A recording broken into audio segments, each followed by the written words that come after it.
Hi everyone, welcome back to this channel. In this tutorial, I will show you how to get the Ducky Paradise Rod Skin and Fish It new update. In this latest Fish It update, there's a free rod skin that you can get called the Ducky Paradise. First, just go to the underwater city like this. If you don't know how to unlock this area yet, you can check the tutorial link in the descriptions on how to get there.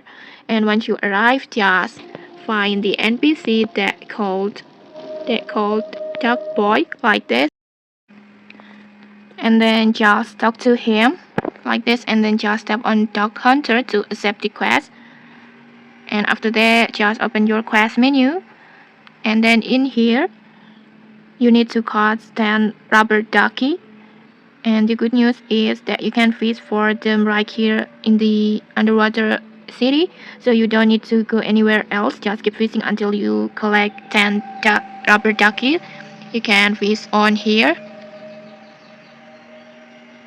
For example, you can fish on here like this, and after you collect 10 rubber ducky, just go back and talk to Duck Boy again. And once the quest is complete, you will automatically receive the duck rod skin, and it will be added directly to your items. And okay, that's it. Now you have a cute Ducky Paradise rod skin for your fishing rod. And okay, that's it. If you found this helpful, don't forget to like, comment, and subscribe for more tutorials. Thanks for watching, and see you.